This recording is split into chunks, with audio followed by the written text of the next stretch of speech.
So do you have an option for that in any of your work? The only option we had was the ability to expand the plant, to add another module to take you up to that. Because we that know capacity. we know in the next 20 years we're going to have a lot of systems fail in the next in that area. People's going to be spending thousands of dollars to replace their systems. We've cut them off as an option right now, so they cannot get in for the next 20 years. So it goes back to public meeting and they say they want to be on this option right now. Yeah, I mean it tends to be an all or nothing too, right? Like if you're going to add zone 3 or 4, I mean you want to add the whole. You don't want to add 10 people in zone 3. You want to add like the whole zone 3, right? Yeah. So the only really, because it didn't meet the funding guideline, we have the ability that you could tack on a module, but you wouldn't get your 2/3 funding on it. Or potentially you might not get 2/3 funding on it. That's what I'm asking. Did you design your plant big enough that it could take expansion at any time? It's expandable at any time, yeah. How's rolling? I guess that, I want to come back to that. It's expandable at any time, but not, we won't get the funding for it. And Councillor Scott made a good point in that we'll be able to add any green efficiencies in the future. We'll be able to expand, we'll be able to do whatever until the cows come home, except that we'll be paying the full shot. Correct, yes. Okay. Yeah, potentially, yeah. Deputy Mayor Day, we want to get to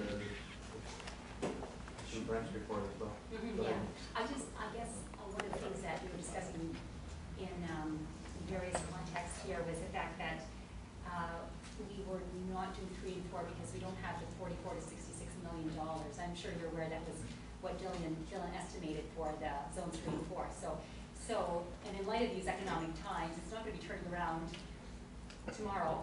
Obviously, we haven't hit the bottom yet, and so I think we have to be realistic with what we're doing, and I think that was what we did as a working group. We looked at what realistically can we do right now with our needs. We're not even using 800 cubic meters a day in our existing lagoons. So why do we look at 4,600?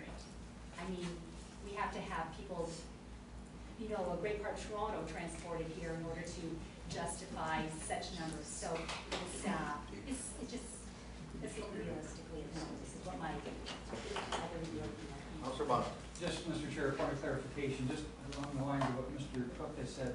Let's be clear. This council accepted the recommendations of the ad hoc committee.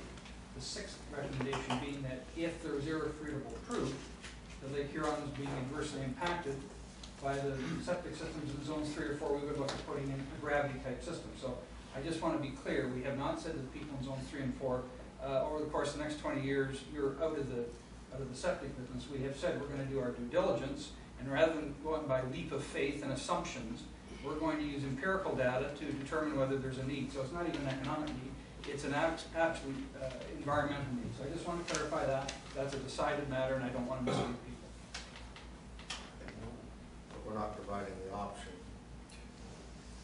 of 3 and 4 now. You are.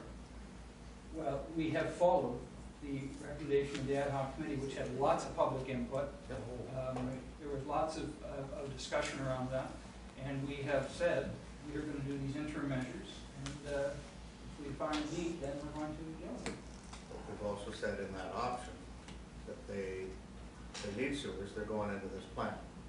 And we're not providing any options in that plant. Not until the due diligence is done. Right. Clear. Okay. Anything else for Mike before we ask Brent to move up to the table and go through this? Thanks for your report. Thank you. Don't go too far, there may be more questions. Brent, you want to come over and we'll sure.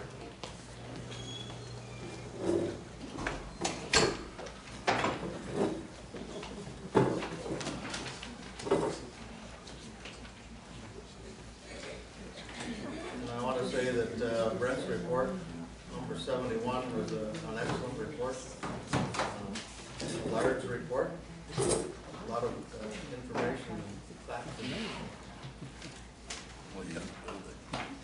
You want to go through it a little bit, or do you just want to take questions from I think it needs to be a little bit of an explanation so the public knows what, they've all probably looked on the internet and read the report thoroughly. Could I just before we go, I just had a point of clarification or a point of order. I'm just noticing on the two options 3 and 4, just give me a preamble on this one, because I just want to make sure we're on the right track and we're not doing anything that's improper in terms of our protocols. Back in January, we were voting on cost-effective alternatives, right, to what has been presented. And in March, we formed a working group, and I must tell you, that working group, amazing. What you guys have accomplished in 4 months, amazing. The bridge you built and the consensus building you've done is terrific. And then on July the 9th, in response to some questions, we determined that our cubic meter capacity for the next 20 years would be 1,600 cubic meters per day, correct? That's the Lancashire portion, correct?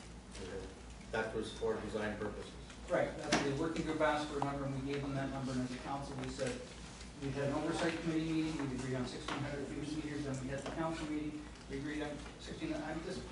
I'm a little confused in terms of the protocol, because when I look at 4 in the report, and I see we're using 24, or whatever it is, 53 as a number, and then we're using 1,600 cubic meters, and then it flips down to 3,990. Is that outside of the 20-year range? Because technically, we agreed to 1,600. I can tell you the political side, what I believe to be the political side of that. We've agreed to 1,600, and I believe as a municipality, we have the right to say if we choose option 4, we only want 1,600 in it. At this point in time, our partner has taken a firm stance saying we only want 873 in that plan. So they've done exactly that. So there's nothing to stop us from doing the same and trying to decide what happens with that surplus capacity. No, but okay, here's my point. From a procedural standpoint, this was a decided matter after months and months of wrangling about flow rates and what is accurate and what numbers are working and what is. We finally agreed on July the 9th, to my recollection, pre-Percocet, that 1,600 cubic meters per day was what we had agreed on. And now I see an option that ramps up to 3,993. So I'm just saying. And I think you're going to say what I'm going to say, but that 3,933 is based on the average, the maximum in July. So if you were to actually take the original Orville half build was half of 4659, which was 2,300 and change. So if you were to use the average day flow rather than the average maximum flow for that plant, it would be in the 2,300 range. But in that matter that we agreed upon, we did not give a range. We didn't give a scope. We didn't say 1,600 to 3,000. This is all how the plant's rated. All right, so I just want to make sure that in our protocols we are not stretching, and that we are confining the decision making at this table today to what we agreed to, which was 1,600 cubic meters, and that option 4 is compliant within that direction from July the 9th. That's my procedural question. I think that's council's decision, or that's, Well, that's at what the I'm end of the day, asking. it's not my, I can't tell you anything, it's your decision to make. That's what I'm asking. Well, can I just sort of add where that 3,900 number comes from? What we did is we took the tender design, which is really equivalent to 7,900 and change cubic meters a day. And we said, okay, we just cut that straight in half. So that doesn't require any redesign. So that's where option 4 comes out at the 3,900. Is it's basically what was tendered it's phase 1 of what was tendered. Just so if I'm clear on this, You see my point? double train is 4659, but in your numbers you had it at just about 80,000. Yeah. See, So the single train is 24, and in your numbers you have it 39. correct. Yes. So it's just on how you work.